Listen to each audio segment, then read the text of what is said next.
Hello, કેમ છો?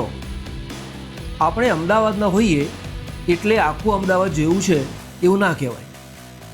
અમદાવાદમાં પોળ પણ છે.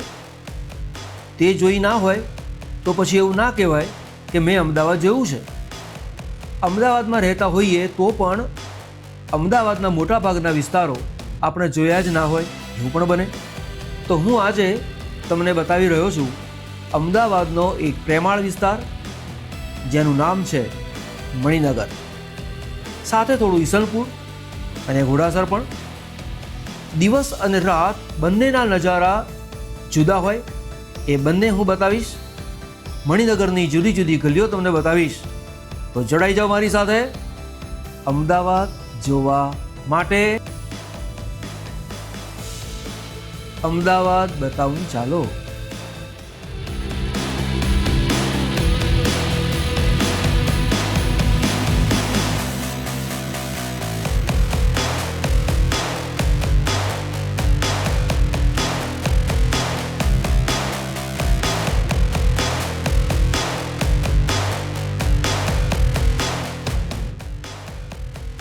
તો શરૂઆત કરું છું મણિનગર સ્ટેશનથી. નોર્મલી તેને મણિનગર રેલવે સ્ટેશન એવું કહેવાય. અહીંયા 2 સ્ટેશન છે. રેલવે સ્ટેશન તો છે જ, સાથે સાથે બસ સ્ટેશન પણ ખરું.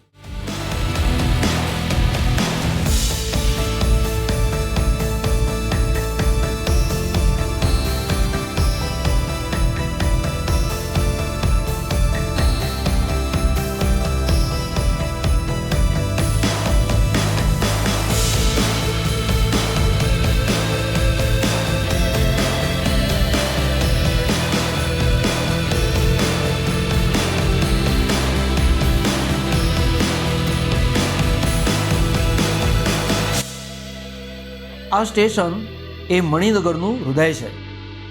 ઘર વપરાશની જરૂરી એવી લગભગ તમામ ચીજ વસ્તુઓ, ઇલેક્ટ્રોનિક્સ આઇટમ હોય, સોના ચાંદીની વસ્તુઓ હોય, બ્રાન્ડેડ અને નોન બ્રાન્ડેડ ચીજ હોય, બધું જ મળી જાય. અને ખાસ કહું તમને, રિઝનેબલ ભાવે. સામે જે બ્રિજ દેખાય છે એ ભારતની સર્વપ્રથમ બુલેટ ટ્રેનનો છે. આપણા માટે આનંદની વાત એ છે કે વડાપ્રધાન શ્રી નરેન્દ્રભાઈ મોદી આ પ્રોજેક્ટને આપણા માટે લઈ આવ્યા છે.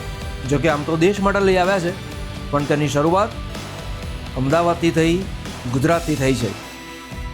આમ એમણે ગુજરાતને સર્વપ્રથમ બુલેટ ટ્રેનની સગવડ આપી અને ગૌરવ પણ આપ્યું.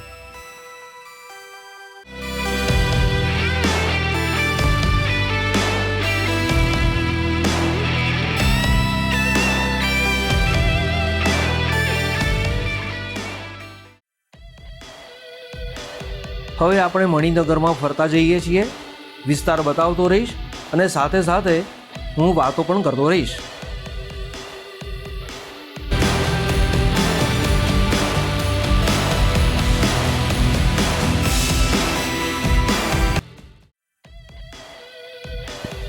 જે લોકો મણિનગરમાં રહે છે એમણે આ મણિનગર જોયું તો છે જ, પરંતુ બધી ગલીઓ નહીં જોઈ હોય. અમદાવાદના જે છે એમણે મણિનગર વિસ્તાર જો જોયો નથી તો આ વિસ્તાર જોઈને એમને ખ્યાલ આવે કે મણિનગર વિસ્તાર કેટલો સરસ છે તે.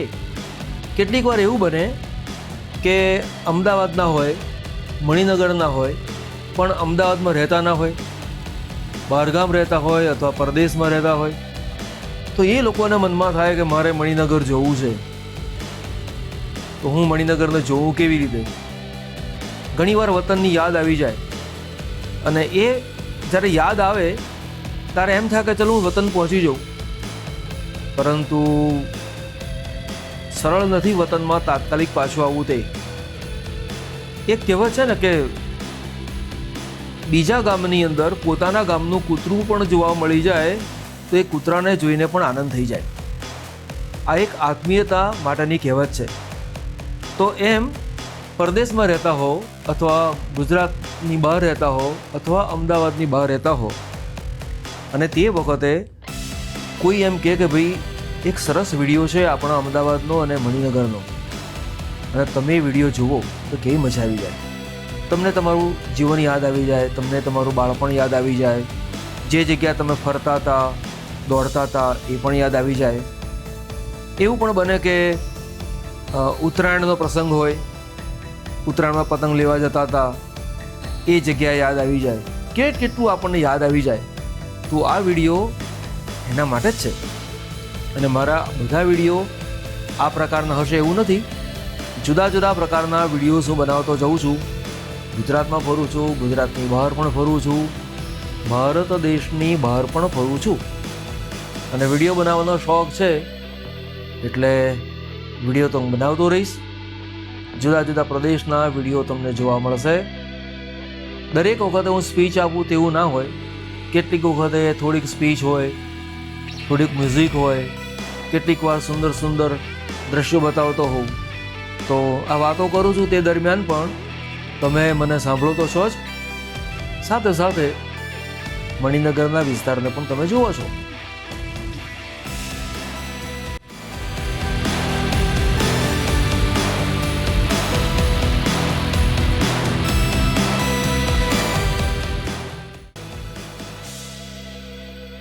ઈસનપુરમાં ગોવિંદવાડી બસ સ્ટેન્ડની આજુબાજુ થોડાક શિલ્પો મૂકેલા છે.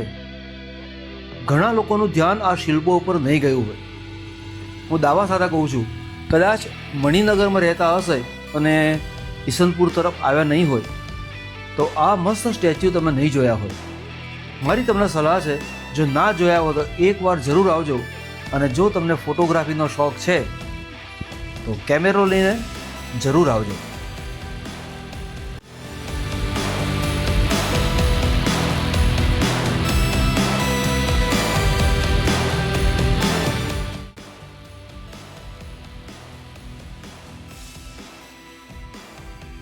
સવારનો પહોર છે. બધા પોતાના કામ ધંધે જોડાવા નીકળી પડ્યા છે. કોઈ હાથ લારી લઈને તો કોઈ સાયકલ લઈને.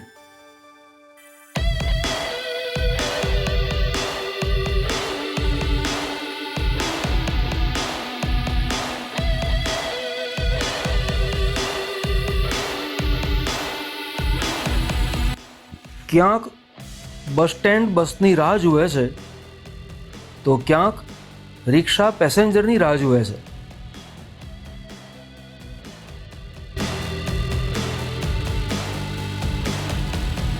કોઈ મોબાઈલમાં રચાપચા છે તો કોઈ મોબાઈલ ઉપર કદાચ દિવસનું આયોજન કરે છે.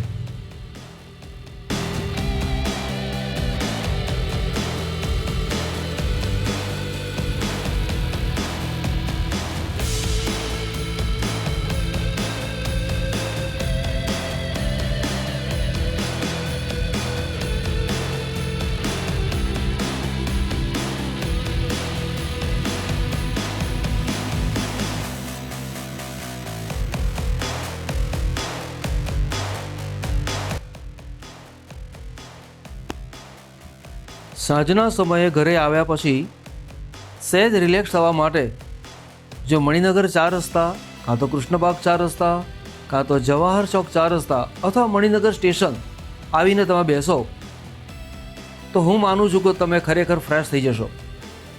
આજે મેં જે અત્યારના દ્રશ્યો બતાવેલા છે એ કૃષ્ણબાગ 4 રસ્તા, પછી છે મણિનગર 4 રસ્તા. ત્યાંથી ગાડી ડ્રાઈવ કરીને મણિનગર સ્ટેશન ગયો, ત્યાંથી પાછો રિવર્સ આવ્યો, ફરી જય હિન્દ 4 રસ્તા. આમ મણિનગરના સાંજના દ્રશ્યોને બતાવ્યા છે.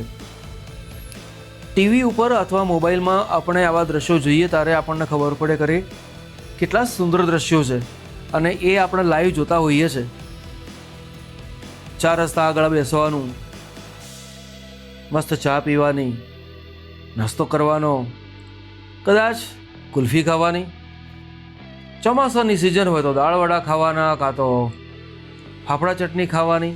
એની જે મજા છે એ તો કંઈક ઓર છે.